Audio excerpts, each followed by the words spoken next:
Mas para que eu estou usando o ChatGPT? Eu estou usando o ChatGPT para programar.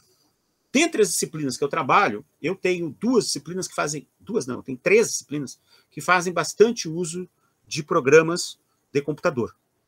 Que é uma disciplina chamada Laboratório 2 de Engenharia Química, que trata a respeito de modelagem e simulação. Uma disciplina chamada Modelagem e Simulação de Bioprocessos, da Engenharia Bioquímica. E a disciplina de Controle 2, onde eu faço o desenvolvimento dos algoritmos de controle na prática. Então, como a gente avalia o desempenho dos algoritmos de controle em simulação, eu preciso programar. Mais cedo ou mais tarde eu preciso programar, né, na plataforma que eu uso.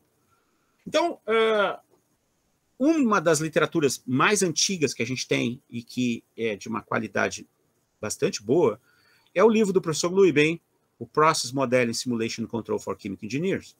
Né?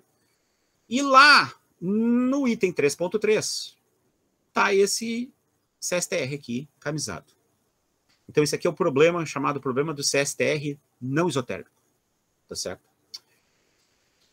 Esse livro traz os modelos. Então, está aqui o conjunto de equações diferenciais a ser resolvido. Eu não vou me ater a esse conjunto, tá certo?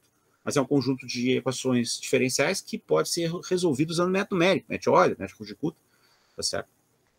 Ora bolas, o livro traz o programa da época, da linguagem da época, que era Fortran. Então, esse código aqui está em Fortran. Fortran é uma linguagem muito usada em engenharia, mas é uma linguagem antiga, tá certo? Eu sei um pouco de Fortran, não sei programar em Fortran, mas sei ler Fortran. Né? Então, se eu fosse passar manualmente isso aqui para qualquer uma das linguagens que eu uso, fosse o C, fosse o Basic, do Visual Basic for Applications do Excel, se fosse Python, ou se fosse Scilab, porque a gente usa bastante Scilab.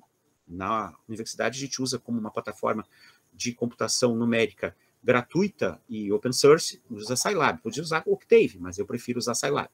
Tá certo? Eu teria que traduzir esse texto do Fortran para o Scilab. Então, o que eu fiz? Eu bati foto da página do livro. Usei o Google Lens para capturar o texto e dei o texto para o ChatGPT. O ChatGPT gerou o código do Scilab. Então, está aqui o Scilab e está aqui o código. Tá certo?